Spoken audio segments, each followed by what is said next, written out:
novidade, então. Hoje a gente vai fazer um videozinho diferente. Hoje eu vou falar dos meus 5 livros preferidos na prateleira que tem menos de 300 páginas.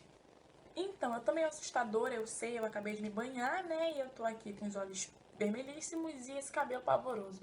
Mas, gente, vamos gravar, vamos gravar, que é o que importa, né? Então, em primeiro lugar, eu vou falar pra vocês de Esquecer o Natal, do John Grisham. Primeiro que eu amo essa capinha, né? Sambista ela. Gente, Esquecer o Natal é um livro diferente, como eu sempre falo do tio John, ele sempre escreve coisas sobre direito e afins. Mas Esquecer o Natal é um livro sobre um casal que sempre comemorou o Natal da mesma forma. Eles moram nos Estados Unidos e lá eles têm uma tradição quanto ao Natal. A rua mais bonita ganha prêmios e tudo mais, então todas as casas sempre se organizam da mesma forma. Sempre tem a mesma ornamentação para ficar bonitinho e tudo mais, só que nesse ano o Luther, ele decide que não quer mais fazer isso. Luther, ele é o chefe da família, né? Vamos dizer assim. A filha dele foi para um médico sem fronteiras, alguma coisa assim. Eu não lembro bem se a filha dele é médica. Eu li esse livro tem um bom tempo. E ele e a esposa ficariam sozinhos e eles nunca puderam viajar, nem ter um tempo só para eles, porque justamente nessa época de fim de ano tem a bendita organização da rua. E assim se dá o livro. O livro passa essa correria deles para fugir do Natal, para esquecer o Natal, porque a filha não vai estar, não tem motivo para ter essas festinhas. E os vizinhos querem matar eles, porque todas as casas da rua precisam estar enfeitadas para concorrer aos prêmios e tudo mais. E assim vai se desenrolando o livro. O livro é engraçado, ele é bom, mas ele também é tenso, tem uns momentos meio nervosinhos e vai falando dessa pressão social para você fazer isso, fazer aquilo. Eles não queriam fazer e não fariam. A mulher começou a ser excluída dos grupinhos das madames lá. E o Luther estava nem ligando, então para ele tanto fazia como não fazia, se falassem com ele ou se quisessem estar com ele, porque ele tinha decidido que ia viajar com a esposa. E aí eles recebem uma ligação que muda todo o rumo da história. E para vocês saberem o que acontece, vocês vão ter de ler. Senão eu vou estar dando um mega spoiler aqui. Mas o livro é maravilhoso. Esse livro ele tem uma adaptação para o cinema porca e feia e ruim. Então, se você viu o filme e gostou, péssimo pra você. Se você viu o filme e não gostou, péssimo pra você também, porque não tem nada a ver com o livro, então tu pode julgar o livro pelo filme. E nesse caso vai ser um péssimo julgamento, vai ser um péssimo negócio. Porque o livro é maravilhoso. Tudo que o John Grisham escreve é incrível, né? Então, não tem muito o que falar, gente. Leiam o livro. O meu segundo livro, né, dos preferidos, é esse livrinho aqui, que é tipo um spin-off de Game of Thrones, mas não é tipo um spin-off de Game of Thrones, porque ele é um livro fan-made com frases do Tyrion, que é o anão da série do Game of Thrones. Eu sou apaixonada por aquele anão, e esse livro fala de falas, é ótimo. Esse livro vai te dando falas dele do primeiro até o 5º livro, eu acho. E não tem muito o que dizer, né? São só frases que ele fala. E tem algumas frases que eu sou apaixonada. Eu vou falar 2 aqui pra vocês. A primeira delas é: dormir é bom. Melhor que isso são os livros. Porque dormir e ler é um patamar acima da vida. Não tem nada melhor pra se fazer na história da humanidade que ler e dormir, dormir e ler. Comer é bom, mas ler e dormir... E tem uma outra frase que quem acompanha a série ou já leu os livros sabe que a Cersei, que é a irmã dele, odeia ele. E ela faz algumas coisas que não são muito legais pra ele. E tem um dado momento da história, que ela passa de todos os limites e ele promete uma vingança. E eu sou apaixonada por essa fala, talvez seja uma das minhas falas preferidas de toda a história, de qualquer personagem. Que é: nunca gostei de você, Cersei, mas era minha irmã e nunca lhe fiz nenhum mal. Você acabou com isso. Vou feri-la por causa disto. Ainda não sei como, mas dê-me tempo. Chegará um dia em que você vai se achar a salvo e feliz. E de repente, a alegria vai se transformar em tristeza na sua boca. E saberá que a dívida está paga. Os Lannisters sempre pagam suas dívidas, então a Cersei sabia que ele estava falando muito sério. Gente, meu terceiro pequenininho, mas cheio de conteúdo, a gente já falou dele. E é Eu, a Desaparecida e a Morta. Eu não vou falar muito porque a gente já falou sobre esse livro. Eu, Desaparecido e a Morta conta a história do Lucas. O Lucas tem 16 anos. Ele é eu. O desaparecido é o pai dele, que desapareceu quando ele era uma criança, deixando ele perdido na vida, com uma mãe que ficou meio louca, porque tinha casado com um cara que nem amava e o cara sumiu. Ninguém sabe se ele fugiu, se ele morreu, se ele foi sequestrado. E a morta é a Violet. A morta é uma morta que ele encontra em um ponto de táxi, dentro de uma urna, e ele quer aquela urna para ele. Ele sente que aquela urna o chamou para algo, e a história se dá em cima disso. Existe uma relação entre a Violet e o sumiço do pai dele que você nunca vai imaginar. Você só entende a ligação quando a ligação acontece. O livro é bom, o livro é maravilhoso. Eu comprei ele por menos de 10 reais na Saraiva. Comprar um livro por menos de 10 reais na Saraiva e ele ser bom é uma vitória na vida. É uma sensação única de vitória, de felicidade. Tem gente falando no meio do meu vídeo. E então leiam, comprem esse livro, leiam. Eu vou deixar link aí embaixo, se tiver em algum lugar, eu vou botar aí embaixo. E comprem esse livro, leiam esse livro e amem, porque... E, enfim, eu sei que vocês vão amar esse livro. Eu vou fazer resenha dele pro blog qualquer dia. Eu só vou precisar reler esse livro.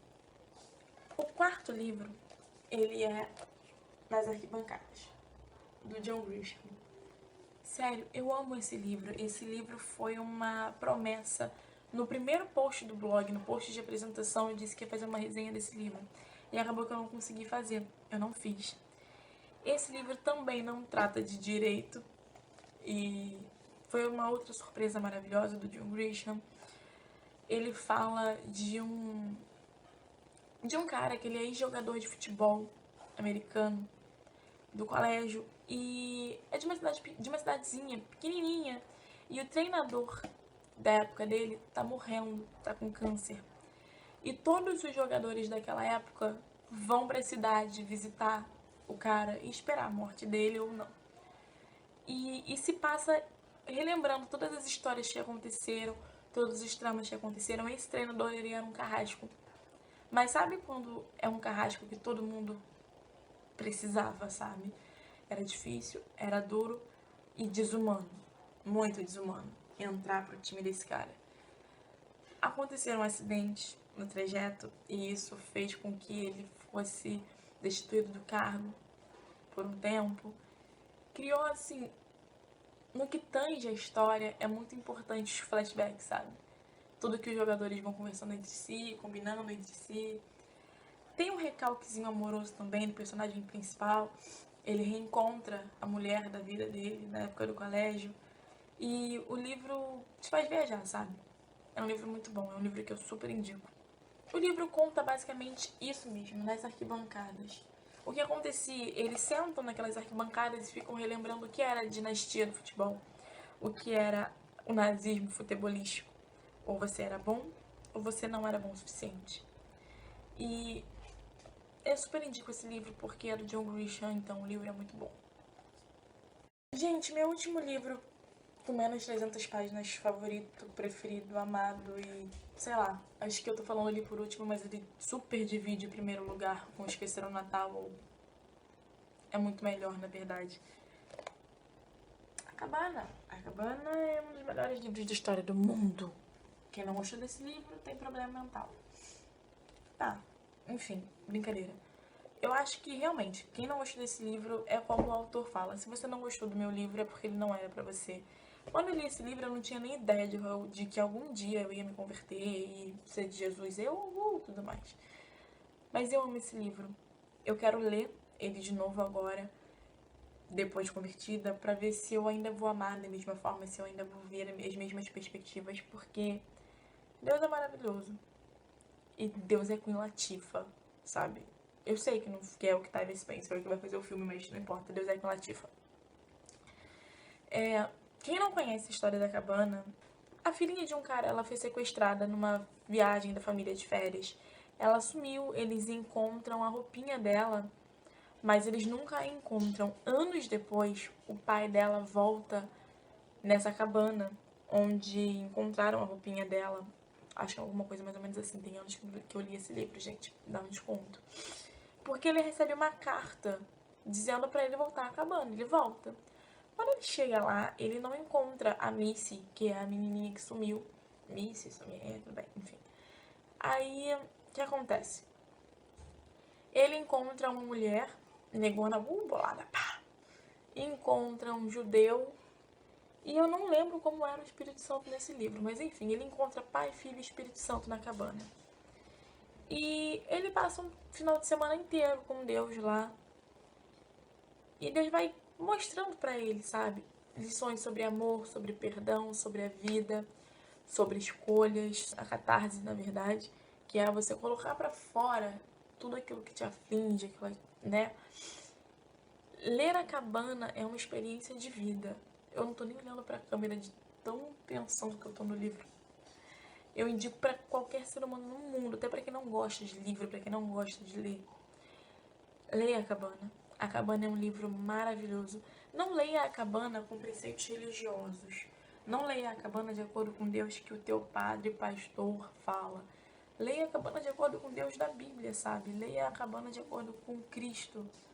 Eu acho que vai ser muito mais natural pra você do que você ficar colocando dogmas religiosos na frente de Deus, né?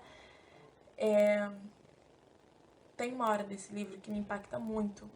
Quem não quiser saber spoiler, pode encerrar o vídeo por aqui. É só, sabe, se inscrever no canal se ainda não for inscrito. Dá um joinha de lei. Comenta, principalmente se você leu A Cabana, comenta, pelo amor de Deus, o que você acha desse livro. E tem uma hora desse livro que me impacta muito, que é quando o pai da Missy fala pra Deus que ele quer que Deus mande o assassino da filha dele pro inferno. E ele fala, chorando, gritando, desesperado: eu quero que você mande ele pro inferno, eu quero que você mande ele pro inferno.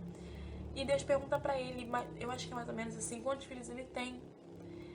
E pede pra ele escolher um dos filhos dele, pra ele mandar pro inferno. E ele não entende.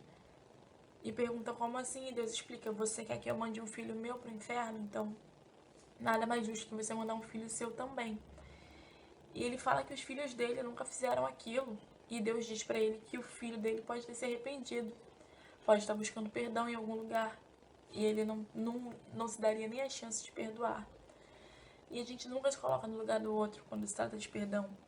Então eu acho que essa é a passagem do livro que mais me impacta. Então é isso, gente. Esses são os meus 5 livros favoritos com menos de 300 páginas. Eu espero que vocês estejam gostando dos vídeos que estão saindo direitinho agora, tranquilo. Eu peço desculpas pelo cenário, que não é o meu.